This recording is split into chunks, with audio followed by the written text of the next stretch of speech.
Every battle is both a victory and a defeat. It depends which flag you fly. In every theatre of the Second World War, battles won and lost determined possession of territory, of resources, and of the strength to go on fighting. For some of the battles, it was the victory that most influenced the future course of the war. For others, it was the defeat. This is the story of the battles won and lost that decided the outcome of the greatest conflict in history.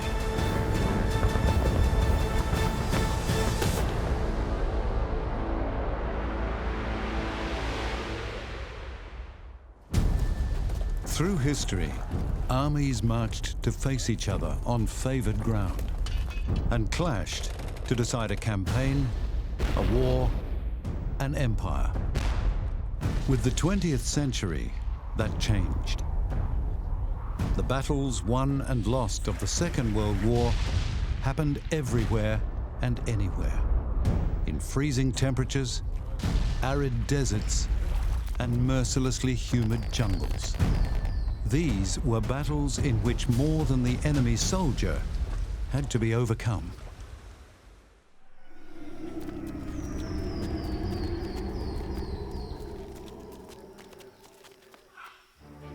The day after the fall of Singapore, John Curtin, the Australian Prime Minister, said that the battle for Australia has begun. That every human being in this country is now, whether he or she likes it, at the service of the government to work in the defence of Australia. And it did seem probable that Japan would continue to drive south. They had so far been unstoppable on land. In July 1942, you're looking at probably the most critical time of the Pacific War. You're coming on from months and months of just constant Japanese victories. They've swept everything that stood before them in the Southeast Asia and then swept down through the Dutch East Indies, taken a whole raft of Pacific islands. The extraordinary speed with which Japan had swept over the lands they now labelled the Greater East Asia Co-Prosperity Sphere owed much to surprise, to planning, to determination, so that when they were checked on one of the most hellish battlefields it is possible to imagine, it was as though a myth had been exposed. This was the action to cross the Owen-Stanley Range and fall on the New Guinea capital of Port Moresby. The Japanese want it so that they can cement their southern defensive arc and also use that position to then harass the northern Australian cities and try and sever the link between Australia and the US. They're also really concerned that Australia may be used as a launching pad for a counter-offensive, so that's why their designs are there on Port Moresby. In July 1942, a small force comprising an Australian and a New Guinea battalion was sent from Moresby to trek overland to Boona. There was a small airfield at Boona, and General Douglas MacArthur, commanding the Western Pacific Theatre, decided that he would need it for future operations. In the Pacific, the Allies face a very tough enemy in the Jap. These Australians fighting in Papua know just how tough, and they know how big a job it's going to be to oust the Jap from his recently conquered empire of islands. The force that set off was named Maroubra Force. In mutual ignorance, another force would be trekking towards them. Initially, the Japanese wanted to take Port Moresby by sea in an impressive amphibious landing.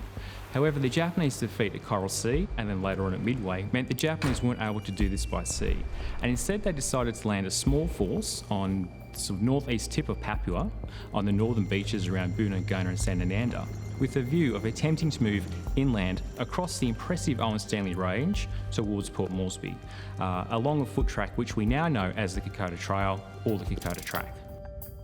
A force of 2,000 under Colonel Yosuke Yokoyama had landed at Gona on July 21st, 6 days after Maroubra force had reached Kokoda.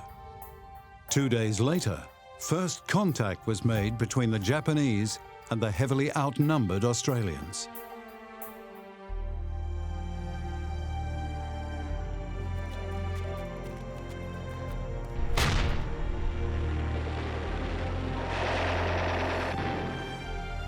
The war diary for the Australian 39th Battalion says this for July 27th. Lieutenant Colonel Owen, after the destruction of all possible stores, material and buildings at Kokoda, withdrew with all troops. It was the beginning of a fighting withdrawal down the track towards Moresby, which stopped a mere 50 kilometres from the capital, whose lights the Japanese could see. Fighting withdrawal is distinct from a retreat. In a retreat, you're basically trying to break contact with the enemy, get as far away from them as you can so you can take stock and then really try and counterattack. Fighting withdrawal, you're deliberately maintaining contact with the enemy because you want to slow down their advance as long as you can. And the Australians did that really successfully in the early part of September. The Aussies rightly claim to be some of the toughest troops in the world, that fighting in New Guinea would sap the strength of the toughest. It's not hard to understand the temporary exhaustion of these men. Having just been relieved, they've come out of the jungle front line for a rest.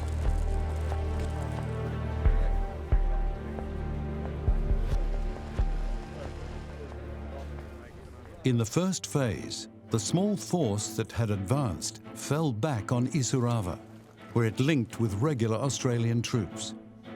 Still heavily outnumbered, the Australians, after several days, fell back again to stand on Efogi. Part of the Australian force was cut off here by a Japanese flanking move and was isolated for 2 weeks. By September 10th, the withdrawal had reached Ioribaiwa, where it was strengthened by further Australian troops advancing out of Moresby. This force held the Japanese for a week, then withdrew to a strong defensive position on Imita Ridge, 50 kilometres from Moresby. This placed the Australians at the end of a manageable supply line and extended the Japanese lines of communication in a place where distance was not the issue.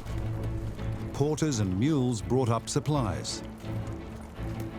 The Japanese, with their typical shortage of support elements, were soon suffering terribly, lacking food, enfeebled and racked by disease.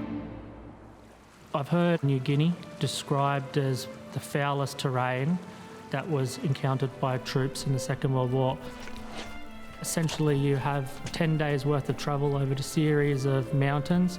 It ascends and descends 5,000 metres, which when you look at it is more than that you would actually climb from the Everest base camp to the Everest summit.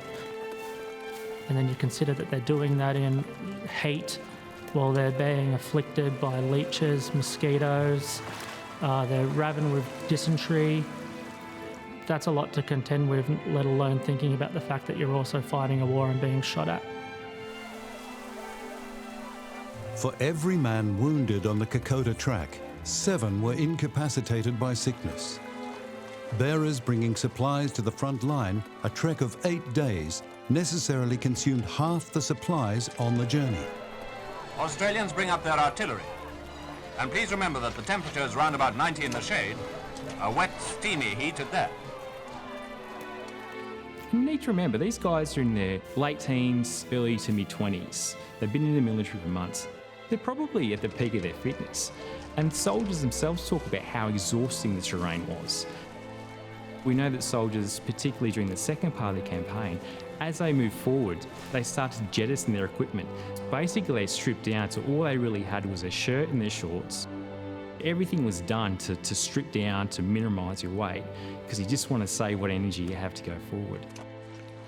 As the Australians began their move back along the track, the Japanese facing them could not expect relief. The attempted landing at Milne Bay had been repulsed, and the commitment to Guadalcanal in the Solomon Islands denied the force in the Owen Stanleys any hope of reinforcement. Towards the end of September, now coming under pressure from relatively fresh Australian troops, the Japanese began their own fighting withdrawal. Rearguards were skillfully deployed along the track, and it took bitter fighting, firing sometimes at shadows in the jungle, locking sometimes in hand-to-hand combat at Templeton's Crossing and then Eora Creek, before Kokoda was retaken. It's very hard to appreciate how claustrophobic jungle warfare is when you can't see the enemy, all you can hear is noises, and you think, was that a Japanese soldier or is it a wild pig? Is it one of my mates who's got lost? I can't see him, can he see me? So terrain is key, that sense of atmosphere and place. The toll was horrific. More than 150,000 Japanese troops served in New Guinea. Barely 6% of them survived. What was left of the Japanese force made a last stand at Oivi, east of Kokoda, before retiring to the coast. The fighting moved towards the sea, and on January 2nd, 1943, almost 6 months after Maroubra force had first set off to cross the Kokoda track, its objective, Buna, fell to the Allies. The success at Kokoda, as any success will, boosted morale and hardened the troops for the battles ahead. Every victory has been the result of tremendous effort, great endurance, and supreme individual courage. A real beginning has been made in driving the Japs back from the fringe of their Pacific conquests. A solid foundation for the shape of things to come.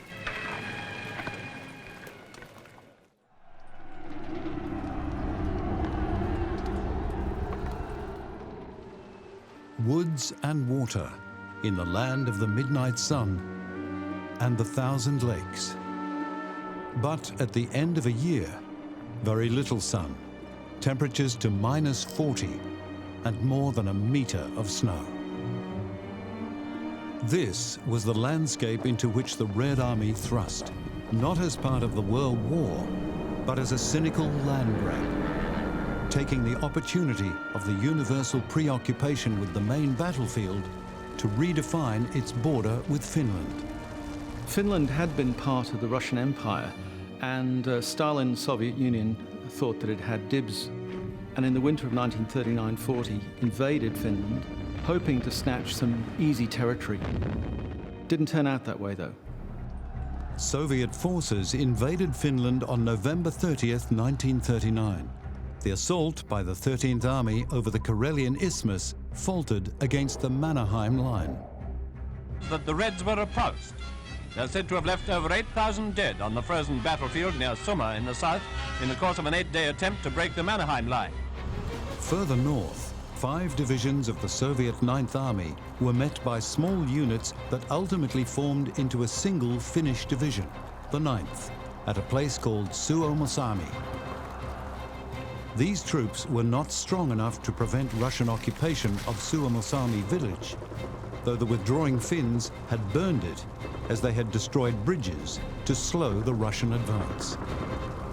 All huts and farm buildings are destroyed by fire, so that the unfortunate Soviet troops can find no shelter from the terrible Arctic weather, and death by freezing has caused quite a big proportion of their losses.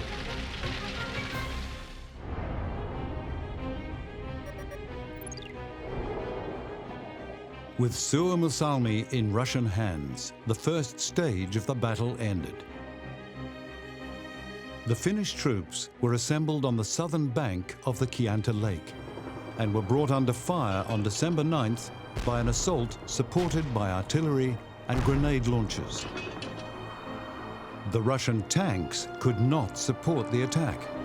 The ice was thick enough for men, but it was too early in the winter for the tanks to safely cross.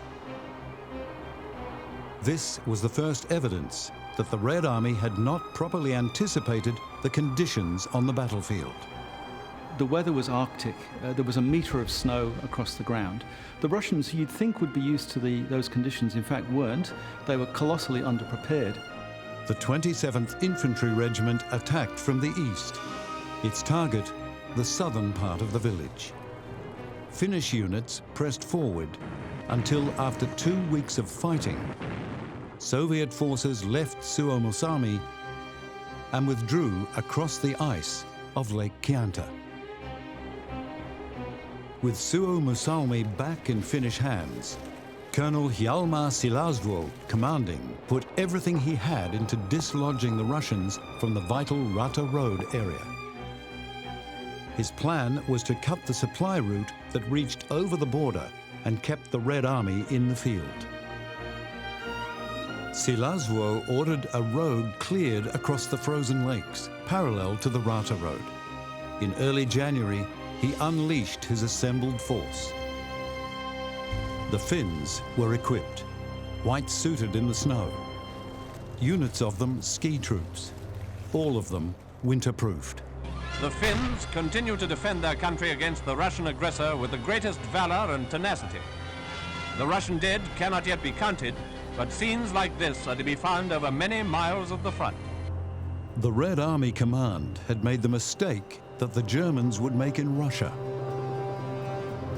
thinking that a quick victory would come before the bitter cold took its toll.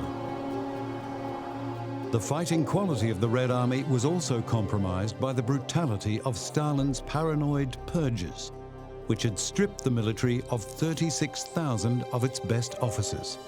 And that cast a pall. It grossly undermined the morale of Russian commanders, and that malaise penetrated through their units.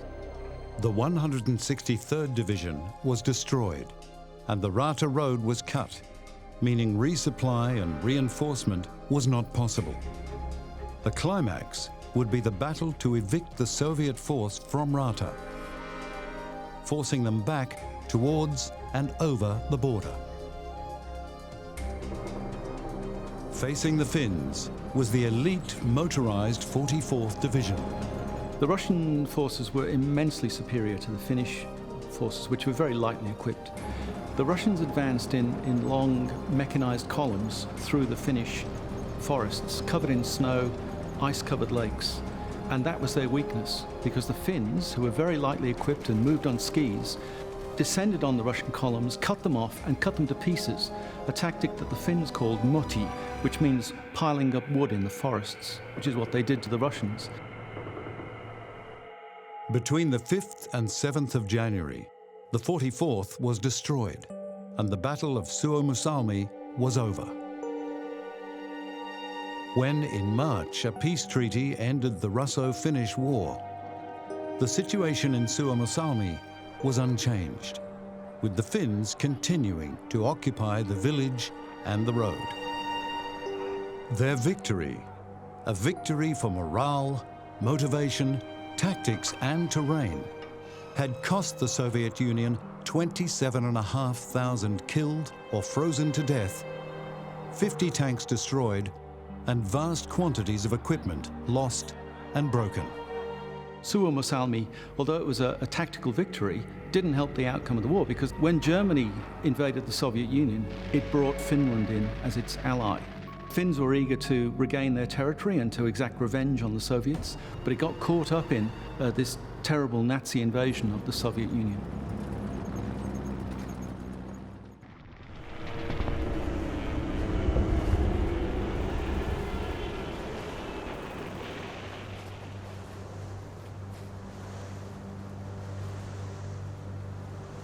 On November 8, 1942, an American force sailing from the USA started to disembark troops in Morocco. The many beaches selected for the landings ranged from the western corner of Morocco to places hundreds of miles east, beyond the Straits of Gibraltar, beyond Algiers. It was part of the complex operation to land on the western edge of North Africa and move east to effect a link-up with the 8th Army moving west after its success at El Alamein. Many landings were actually or almost entirely unopposed. The campaign was known as Operation Torch, and early in its unfolding, American and German troops met in battle for the first time, when two Axis army groups, one under General von Arnim, the other Erwin Rommel, moved forward to meet them.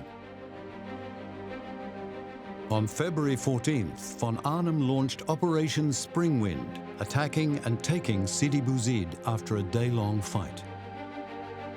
During the action, American operations were hampered by weak command decisions and poor use of armour.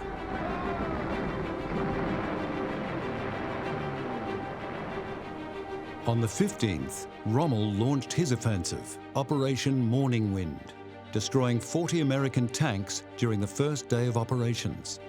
He pushed on to Sbitla.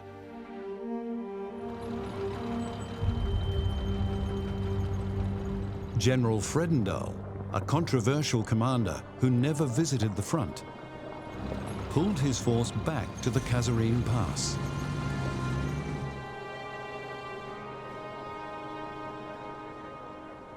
Linking with 10th Panzer Division from von Arnhem's command, Rommel assaulted the new position on the 19th, smashing into the Allied lines and compelling US troops to withdraw.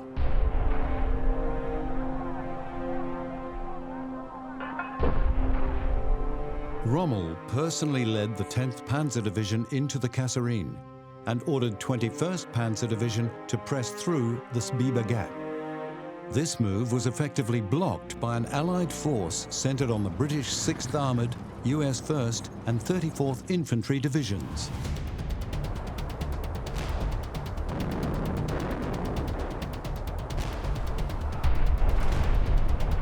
Fighting around Kasserine revealed serious deficiencies in Allied armour, the superiority of German panzers quickly defeating US M3 Lee and M3 Stuart tanks. Exiting the pass, Rommel divided 10th Panzer to press north towards Thala and west towards Tebessa, which he never reached. By the night of February 21st, Rommel stood outside Thala and believed that the Allied supply base at Tebessa on the railway line was within reach. But the Allied lines at Thala had been reinforced by British infantry backed by US artillery, and the position occupied on the 22nd was the limit of the German advance.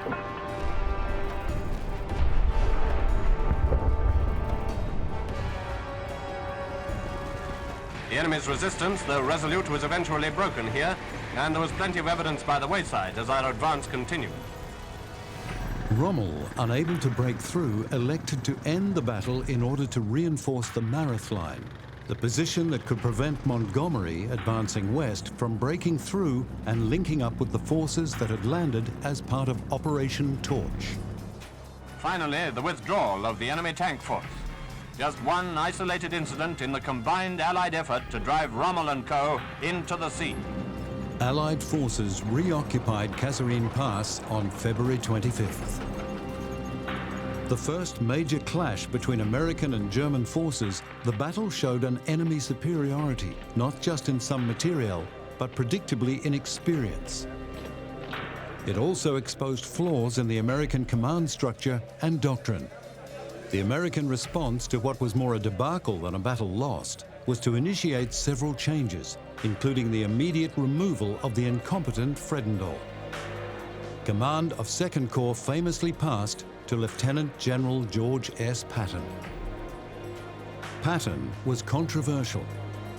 His disciplinary methods got him into trouble, and his pistol-packing ways had their critics. But he was a fighting general, and with the Allies on the attack, an aggressive, fighting disposition was required.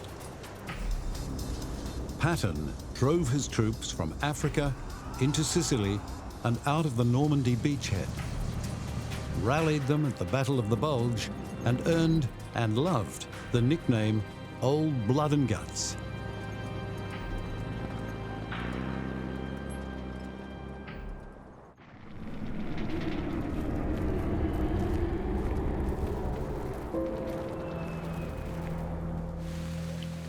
In terrain as difficult as any fought over, and conditions as harsh as any that soldiers had to endure, the Burma campaign went on month after long month of thrust and counter-thrust. The first half of 1944 is dominated by the Japanese attempt to invade India. They halted just over the border, and there the Japanese suffer the biggest defeats in their military history. They leave 50,000 dead on the battlefield. That's their high water mark. Then they pull back. At last, towards the end of 1944, with Allied troops beginning to be strengthened, with the tide turned in Europe, and with Japanese resources threadbare, the operation to expel Japanese troops from Burma gained momentum.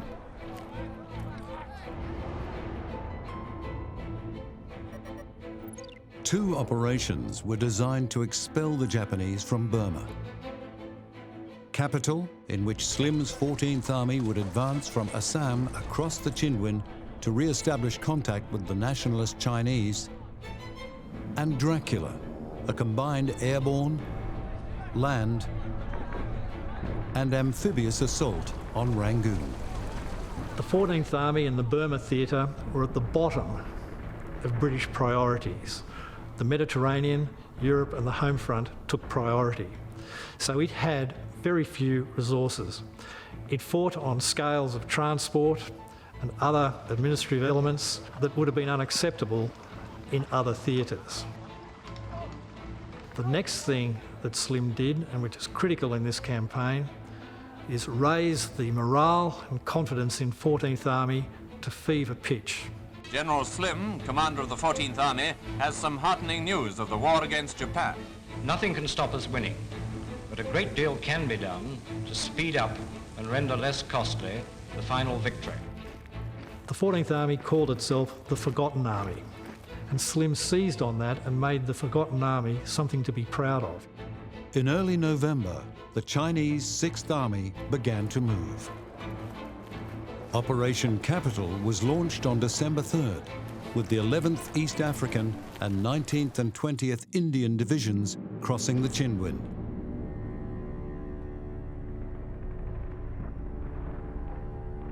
A few days later, the Chinese First Army was coming south towards the British line of advance and took Bamo. General Kimura, commanding Japan's Burma Area Army, was in a desperate situation. He had little prospect of resupply and was obliged to marshal what he had with great care. So he fell back before the initial advance, offering token resistance. The lack of defense encouraged Slim to change the plan. Operation Extended Capital was more ambitious. His generalship was superb. He convinced the Japanese that he was going to throw everything at Mandalay. Naturally, they deployed the bulk of their forces to protect Mandalay, it being a very important communications hub for them. But then through an elaborate deception plan, Slim deployed an entire corps about 100 kilometres south, where they crossed the Irrawaddy and then headed another 80 kilometres to take Maitila, through which all the Japanese communications to Mandalay and further north passed. The Japanese were repositioning their defences for the battle for Mandalay, so West African and Indian advances in the Arakan and 15th Corps hook along the coast to Ramri were largely unopposed. A war of patrol activity in which the Bren carrier scouts along the coast. On January 7th, the Japanese 15th Army withdrew across the Irrawaddy. By mid-January, the 19th Indian Division had established a bridgehead across the Irrawaddy. At the end of the month, the Burma and Ledo roads were joined at Mongyu, with the Chinese First Army striking south along the Burma Road and the 6th striking southeast from Bamo. These Chinese units have been attacking Japanese positions guarding the Burma Road, and they've been making progress.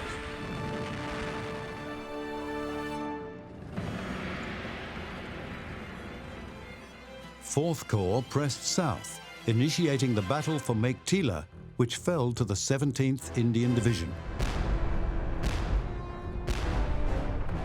Their supply route was then cut by a Japanese counterattack. And the veteran 17th continuously in the field for longer than any other unit in the British Army, had to rely on air-dropped supplies while repelling repeated attempts by the Japanese 33rd Army to take Meiktila's airfields. The 33rd's commander, General Maski Hinda, was forced to order a withdrawal on March 28th. 19th Indian Division had reached the outskirts of Mandalay on the 9th, with most of the city cleared by the 11th, as 2nd British Division advanced from the west. The focus now turned to Rangoon, which would be assaulted by a combined operation codenamed Dracula. 17th Indian was advancing south along the line of the Sitang, reaching Pegu on April 29th. By then, the first promise of the monsoon, the so-called mango rains, were falling. The monsoon made campaigning in Burma impossible for 6 months of the year, and life was miserable at that time. And the Japanese, with their long lines of communication, primitive transport, not having control of the air, couldn't keep their troops supplied. At least Slim could. Many of the Japanese in Burma simply starved.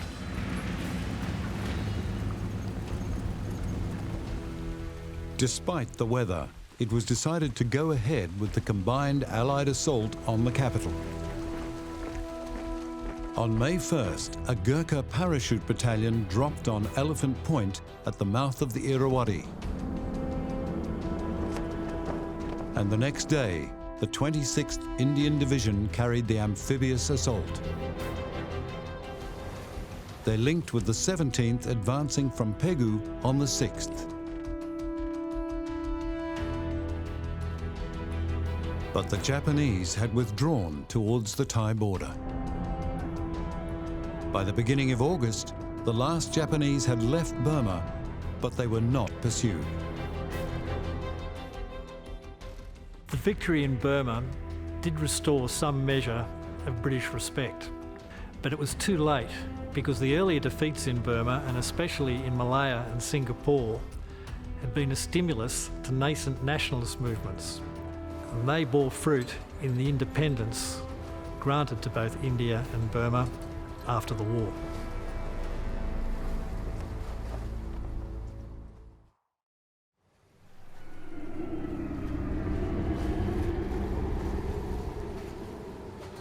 The greatest defense against the U-boat has been the unfailing courage of the men who bring supplies across the sea in the face of every risk of war and weather. Through the summer months, the Arctic ports of Murmansk and Archangel in the White Sea were vital entry points for Allied supplies being sent to the Soviet Union under the Lend-Lease arrangement. When the Soviet Union entered the war, the Western Allies immediately agreed to send as much support as they could to the Soviet Union. And that meant going either the southern way through Persia, which was the long way round, or the cold way through the Arctic Sea, around the top of Norway.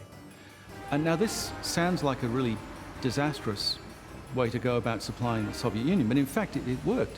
103 ships went through 1941-42, and only one of those ships was sunk. So Arctic convoys actually worked. But in July 1942, the Arctic convoy system fell to pieces. 39 convoys travelled to the North Russian ports, and of 533 escorted merchant vessels, only 69 were lost to enemy action. And most of those losses were taken by PQ-17, the designation of the convoy that suffered more than any other anywhere in the war. PQ-17, the initials were merely those of the man who chartered the original convoy route, sailed from Hvalfjordur in Iceland on June 27th. It was a very big convoy, escorted by many warships, and of course every man aboard every ship knew pretty well what lay ahead. Attack by U-boat, by bomber and torpedo bomber. It was the first Anglo-American convoy to sail under British command. It comprised 35 merchantmen carrying 297 aircraft, 594 tanks, 4,246 trucks and gun carriers, and a further 156,000 tons of cargo, sufficient to equip an army of 50,000 men. In the values of the day, the cargo was worth an estimated $700 million. The escort comprised 4 cruisers, 3 destroyers, and 2 submarines, as well as a pair of tankers to refuel the vessels as required. Shortly after sailing, one ship ran aground and had to return to Iceland. On June 29th, the convoy encountered heavy ice, damaging 4 ships, one of which was given permission to turn back. 33 ships sailed on. On July 1st, they were located by German forces.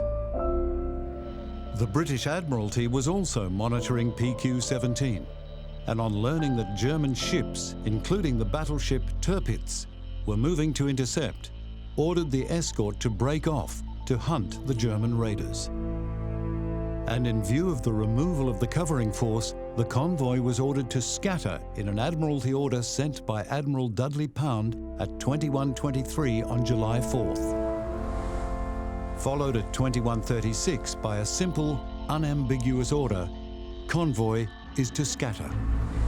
The turning point for PQ-17 comes on the evening of the 4th of July, when the British, from the Admiralty, this isn't a local decision, it's an Admiralty decision, for the convoy to scatter, literally deserting those merchant ships and making them find their own way to Soviet ports. They're only halfway through the voyage at this point, and it leaves them at the mercy of the Germans.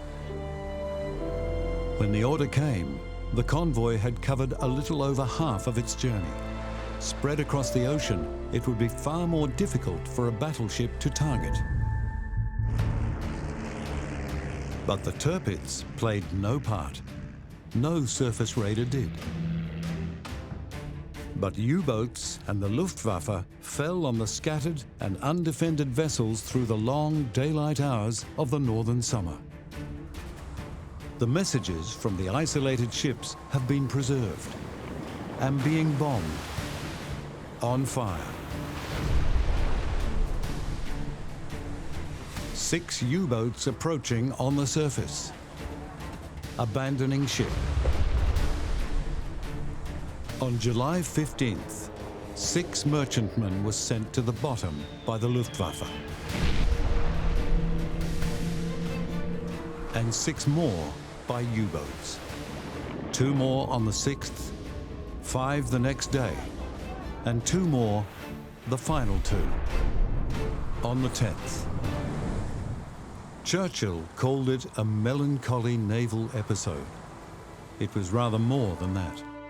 Of the 33 ships that had sailed on without escort, 23 had been sunk and more than 150 lives lost. 180,000 tons of war material had been loaded in Iceland. 64,000 tons were delivered. Supply via the Arctic route was temporarily suspended, not resuming until September, when much stronger escort arrangements were in place. The convoy system was actually a work of genius. I mean, the British tried it in the Napoleonic Wars and realized 100 years before that it was a success. If you went in a convoy, you could get through. In the First World War, they proved it again. As in the last war, so in this, the convoy system has proved its efficiency. So convoys should be a way of getting supplies to where you need them in a safe way. And indeed, that's exactly what they proved in just about every other theatre of the war. We attack with depth charges. Now for the explosion. The submarine, crippled by depth charges, is forced to surface. PQ-17 is different. PQ-17, because of this panic, I mean, you can only describe it as a mark of panic on the part of Dudley Pound, where he abandons the convoy. It proves that convoys work because PQ-17 doesn't. But why does he abandon them? And it's a mark of just how fearsome the German pocket battleships were. You know, these commerce raiders, which they'd sunk most of during the war, but the Tirpitz remained. And what Dudley Pound didn't want was for American cruisers to be sunk by the Tirpitz. And that's the reason, I think, why PQ-17 was abandoned to its fate.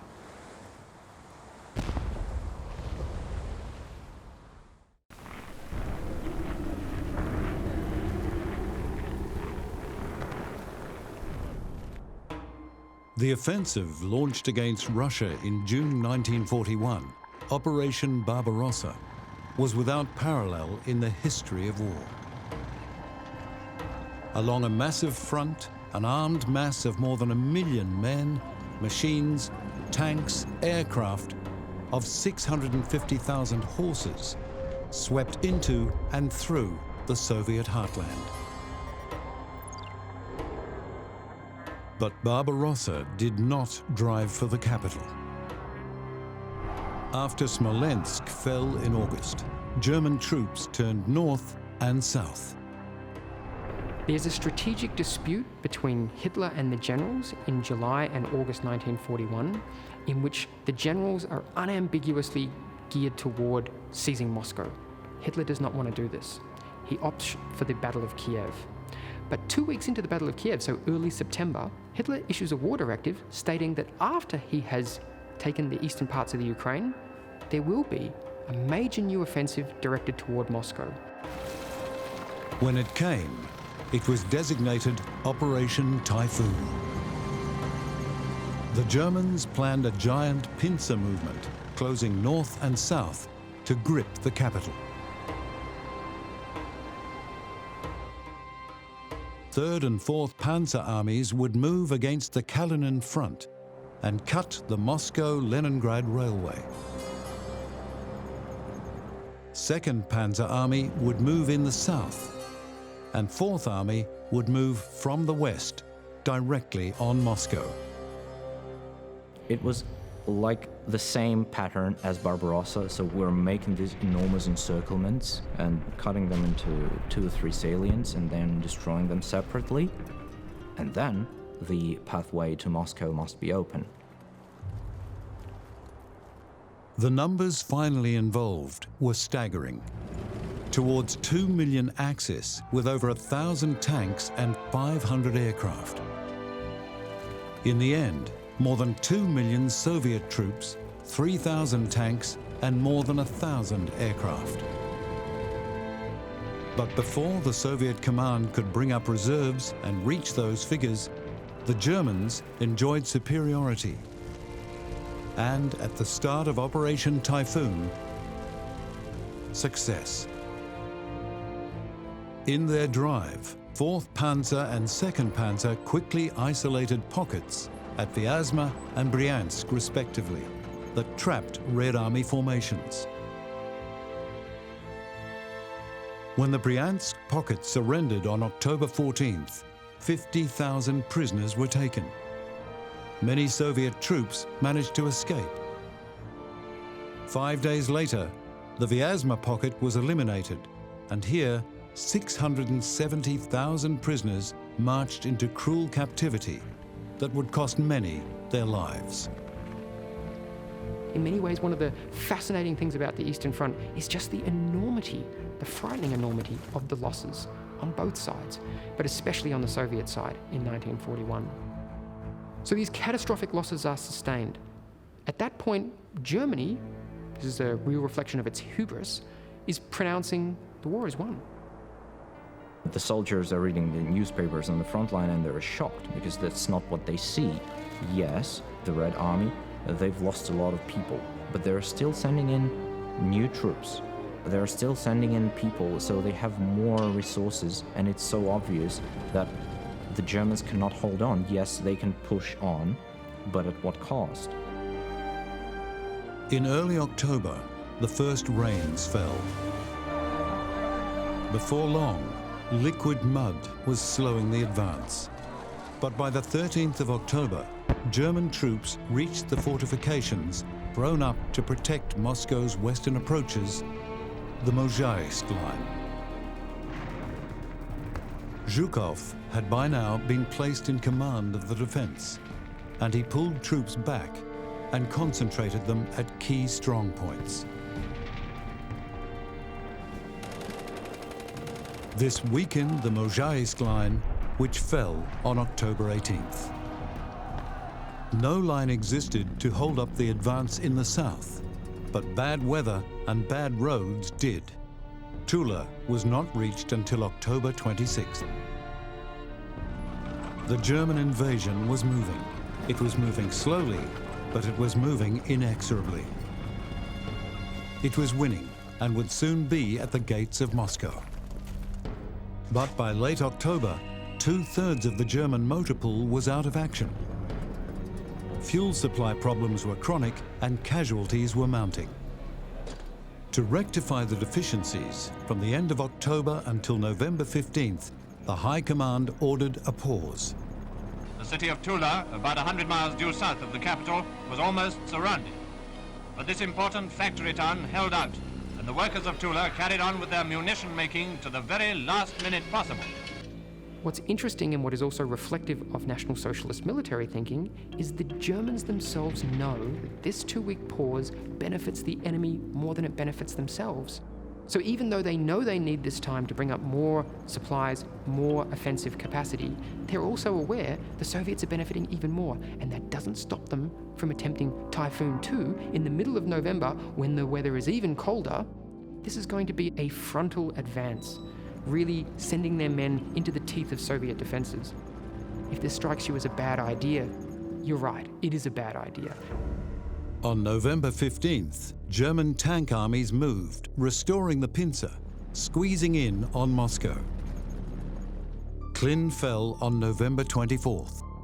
By the 28th, panzers had a bridgehead over the Moscow-Volga Canal. But the First Shock Army drove them back with a counterattack. German units now stood less than 30 kilometers from their objective, and German officers surveyed the onion turrets of Moscow through their field glasses. And then, the most ferocious Russian of all entered the field. General Winter, though we were warned not to rely upon his aid too much, is already proving a powerful ally, and the Red Army makes full use of the alliance. On November 30th, General von Bock reported to Berlin that the temperature was minus 45 degrees Celsius, and that tanks would not start.